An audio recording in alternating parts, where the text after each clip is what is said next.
নিজেকে সরিয়ে নেওয়া মানে পরাজয় নয়, এটা এক ধরনের আত্মরক্ষা, আত্মসম্মানের ভাষা। একটা সময় ছিল যখন মানুষকে ধরে রাখার জন্য প্রাণপণে লড়ে গেছি।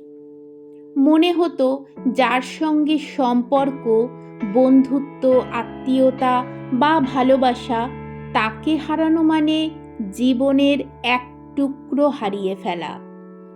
তাই চুপ করে সহ্য করতাম, গুরুত্ব না পেলেও পাশে থাকতাম, বুঝেও না বোঝার ভান করতাম। ভাবতাম হয়তো একদিন বুঝবে আমার দেওয়া সময়, ভালোবাসা, উপস্থিতির মূল্য। কিন্তু সময় শিখিয়েছে, কেউ যদি তোমাকে সত্যি চায় তাহলে সে তোমাকে ধরে রাখার চেষ্টা করবে। যেখানে তুমি অনুপস্থিত হলেও কারো কিছু যায় আসে না, সেখানে তোমার উপস্থিতিরও আর কোনো অর্থ থাকে না। আমি আজকাল বুঝি, চুপচাপ চলে আসাটাও এক ধরনের আত্মরক্ষা। সবসময় যুদ্ধ করেই টিকে থাকতে হয় না।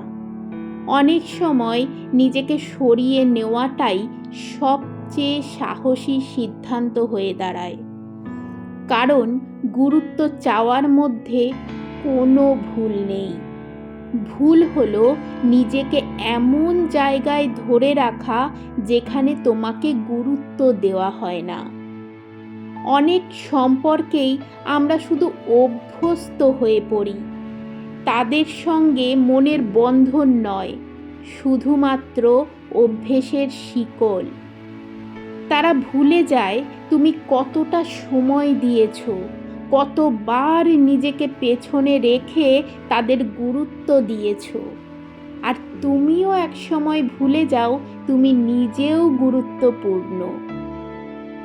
আমি এখন আর কারো উদাসীনতায় কষ্ট পাই না, বরং নীরবে সরে আসি। কারণ ভালোবাসাহীন উপস্থিতি ধরে রাখাটা আমার আত্মসম্মানের বিরুদ্ধে কাজ করে। কেউ কেউ ভাবে চলে আসা মানে দুর্বলতা, কিন্তু তারা বোঝে না এই চলে আসার পেছনে কত রাত না ঘুমিয়ে থাকা, কত নিজেকে প্রশ্ন করা, কত অশ্রু, কত অনুভূতির মৃত্যু লুকিয়ে আছে। আমি যদি কাউকে ছেড়ে আসি এখন, সেটা অপমান নয়, বরং নিজের প্রতি একটা গভীর ভালোবাসার বহিঃপ্রকাশ। আমি শিখেছি নিজেকে ভালোবাসতে শিখলে আর কেউ তোমাকে অবহেলা করতে পারবে না। এই সরে আসাটা কোনো নাটক নয়, এটা অনেক অভিজ্ঞতার ফল, অনেক চোখের জল শুকিয়ে যাওয়ার পর তৈরি হওয়া এক শক্তি, যার নাম নিজেকে ভালোবাসা।